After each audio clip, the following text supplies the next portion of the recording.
This episode is brought to you by freedadcourse.com. You are always one conversation away from changing your life, and the power of hello is something that I subscribe to every single day, and I'm always saying hello to new people everywhere I go.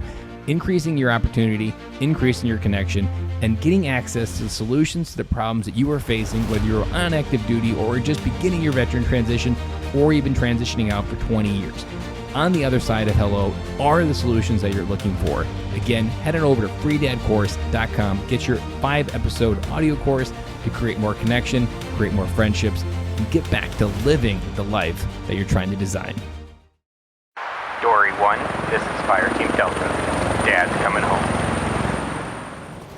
Welcome to the Military Veteran Dad Podcast, where it is our mission to bring every dad home. I am your host, Ben Killoy. I'm a United States Marine veteran, husband, and a father. We will bring authentic conversations to inspire action in your life so we can close the gap between the dad you are today and the dad you want to be tomorrow. This is the Military Veteran Dad Podcast. Welcome back to another episode of Fatherhood Friday. It is July 17th, halfway through July. And I can't help but say how much July is awesome. And today's episode is going to explain why I'm so pumped, why I'm so excited for summer this year. Last week, I went in the woods with a good friend of mine that I've been friends with probably about 4 years. Met him on the internet. He's a guy in Indiana. Met him through a common Facebook group that we've really done life together. We've shared some vulnerable moments when life gave us more than we could handle. And about a month ago, right as I was wrapping up my 75 hard journey, he invited me on a 6-day overlanding trip. And so if you're not fully aware what all that means, overlanding is essentially taking a all-terrain vehicle, and either it could be like an art ATV, it could be like one of those little dune buggy type vehicles, and going on the back roads of different places where it's usually gravel, the road isn't well maintained, there's probably puddles, there could be a tree type places. And we did that from Galena, Illinois, which is in the most northern tip of Illinois, for those geography that don't know. And then we took one from Galena, Illinois, all the way up to the very top of Wisconsin, up to an island called Madeline Island. And we did that through overlanding, and he had a Land Rover, and we essentially took every back road and every zigzag you could take all the way up north. We didn't get on an interstate until we were actually on the way home. It was a little bit weird on the way home coming on the interstate without having all these zigzags and turns going on. But that experience was really eye-opening for me. And I want to kind of unpack what I took away from going into the woods for 6 days. So before we get into going into the woods, I want to pull back a little bit. So there's a couple things you need to know about me. 1, I'm not a woodsy guy. 2, I'm not a camping guy. Now, there's a couple reasons why those are true. 1, growing up, it was never something we did. My dad wasn't a camper, he wasn't a fisher, he wasn't a hunter, and so that part of me never got explored. 2, when I was dating my wife, we went camping up in northern Wisconsin once, and first night was great. The second night, massive rainstorm, and it was ended up being a disaster. And it kind of just ended my camping career, and that was the last time I camped in the woods, and that was almost 11 years ago. Lead up to this 6 days, the fear inside my head was raging. I could tell you, I was like, I'm not a camping guy. What the hell am I thinking about going on a camping trip? I'm not the kind of guy that goes in the woods for 6 days. I'm not the kind of guy that leaves my family back home, because I essentially did it with him, another dad, and 2 sons. I left my son back. He's a little bit younger but next year he's definitely going to be going. But the fear leading up to that, I probably called my friend Dan probably 3 times being like, I'm not sure, dude. I'm just stressing. I'm stressing about the food. I'm stressing about all these things. I am just overthinking the entire thing. I probably was ready to pull the plug at least 4 times.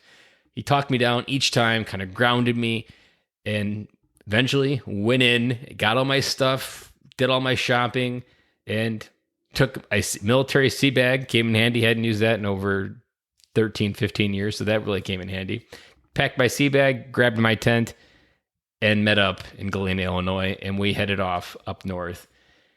And the strangest thing happened. 1, I didn't die.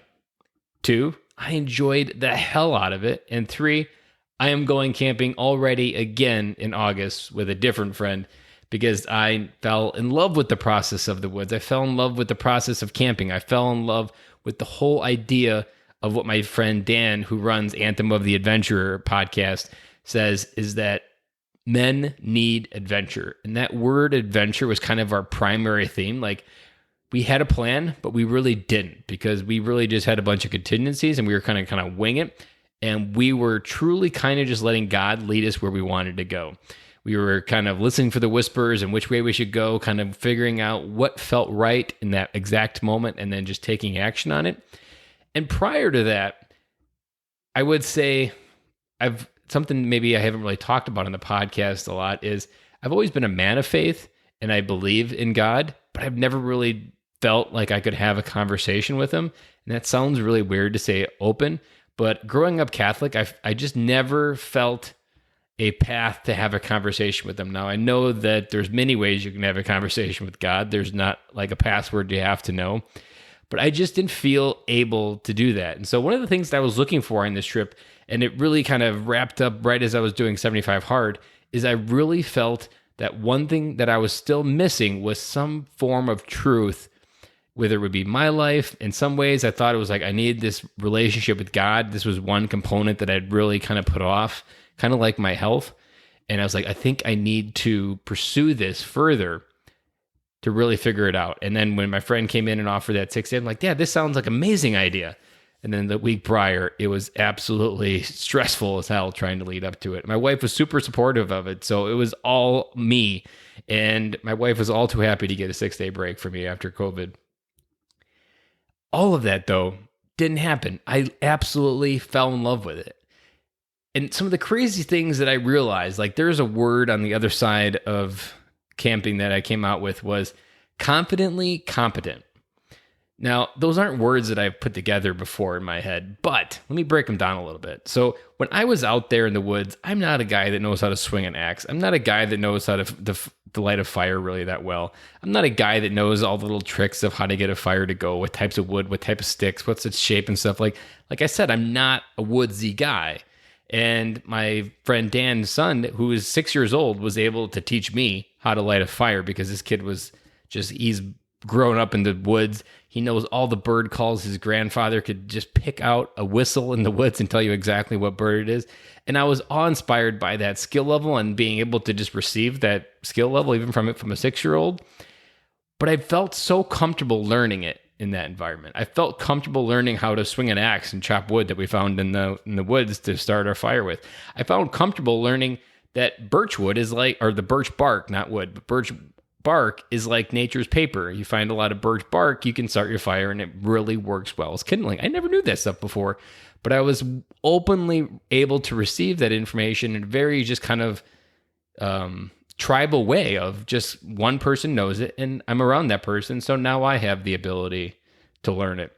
There were so many different obstacles. Like a good example was there was a couple times where there was a tree on the road and there were sometimes they were pretty big trees. And the only thing we had really was an axe. We didn't have to pull it out for this, but as we were starting to muscle it around, my friend Dan was starting to kind of drag it and we weren't being very successful. And I'm like, dude, we need a lever. We need a big branch and we can lever it and lift it up and use basic laws of mechanical machines to move this tree. My brain, one, doesn't think like that. And two, I can't remember the last time I had thought like, you know what this obstacle really needs is a lever. You know what this obstacle really needs is a wedge.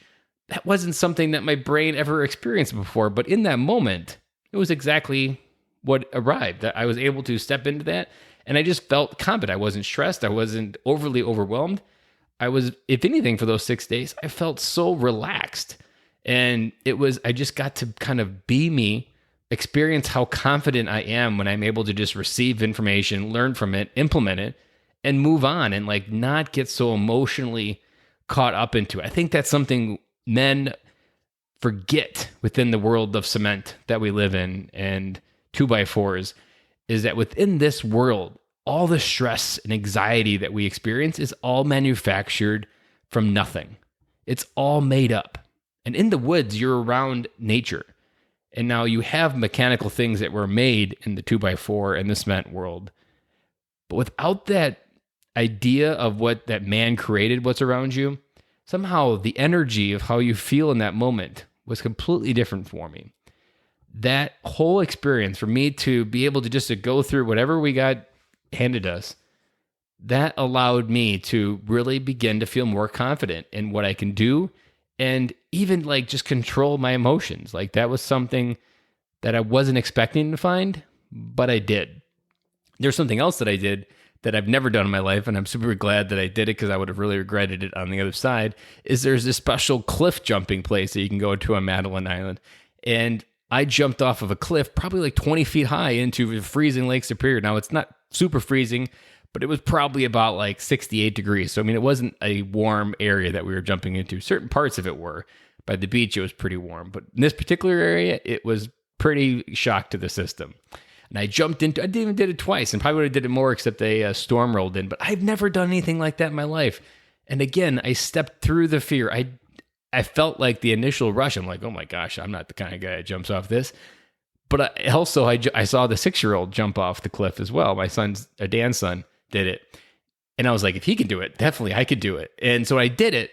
It was just felt comfortable to follow within the footsteps of people that had done it before me. And I've just felt so comfortable doing those different things.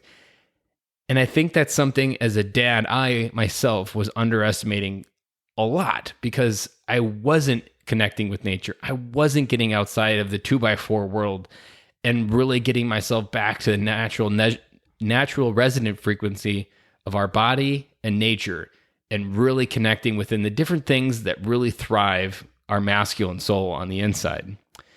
And there's one other overarching theme that I really didn't know what was going to happen through this process, but there was a book that my friend Dan introduced me to, and it's called Becoming a King by Morgan Snyder. And essentially, it's a 20-year story of this man's life on learning to walk with God and identifying and growing as the man that God intended him to be. And we used this book on Audible while we were driving in the car from campsite to campsite, which is how we pretty much went. We had different targets of where we needed to be, but we were just having, okay, we need to be here by tonight, and we need to be here by the next night. And by the third night, we were on Madeline Island. And then in the meantime, we were listening to this audiobook on Becoming a King. And so we were also talking about like how to connect with the masculine soul. What did God really mean when he created the masculine soul? And what are the things that we've lost in 2020 related to the masculine soul? And so much of that, there's words like excavation. There's the words like don't plant a seed or an apple seed in the soil and then continue to focus on the fruit. It's the soil that's going to create a great apple, not necessarily the focus on the tree. Like he even has a podcast called Good Soil because he recognizes that it's the soil that creates the kind of soil that you create in your life is what's going to bear good fruit. And most men don't think like that. We're focused on the fruits. We're focused on the money. We're focused on all the different objects we can get from our pursuits. But then we forget that it takes good soil to create a good life. And that book also really, really opened me up to this, be able to have this conversation with God that I felt comfortable having. Like it wasn't a preachy book. It wasn't a very denominational book. Like you didn't feel like it was this way or that way. It was a very open conversation about a man's journey over about 20 years, about how he had to fall down multiple times and how his life was a giant test for where he is now and where he was able to write the book. And it's so battle-tested information in there about how he's raised his kids, his sons, and what has fed his masculine soul. And his good friend, John Eldridge, who wrote Wild at Heart. So if you've ever read Wild at Heart and then you know that book and then connect it with this book, like this book is for someone who's already kind of swimming in the deep end, for someone who's already tapping into that masculine soul. I've heard it described that Anthem of the Adventure kind of opens your world up. Becoming a King is for someone who's in the deep end, learning how to swim. They can already tread water, and they're looking for those high-level skills that's going to allow them to move their life forward. But in this case, it was a way that I allowed myself to move forward in connection with God. And that's not something I've talked about openly on the podcast. And I can hopefully say that I probably will talk about it in and outs here going forward. But since then, since I've come back every morning right after my meditation, I do a quick prayer and talk to God. And before that, I never felt comfortable. I never felt that I was enough. I never felt that I knew what to say or even what to ask or where I needed to be or what anything that was related to having that conversation with God. And ever since then, so I came back about last Saturday was my day. Last Friday I came back. Ever since then, every morning I've had a conversation with God. And I would say I'm just in the infancy. I'm not someone that knows all this stuff, but I can say becoming a king, going in the woods, the whole experience, being able to align who I am, go on what I'm calling finding my truth. I talked about that episode right before. I was actually in the woods when that episode came out about what is your truth. For me, my truth came out that like so much of what I was missing was this true connection with God, because it was the emptiness inside that sometimes still gets me, but it was that emptiness that I hadn't fully received God is what I kind of feel like on the other side of this journey. So with that, I really hope that you take the time to maybe check out Becoming a King. If you're not a woodsy guy, I would challenge you to try to get into the woods, either go on a hike, do something, get a tent from Walmart and just set up a tent in the woods for one night, get a campsite. It was super simple, $20, get a simple first come, first serve campsite, spend the night.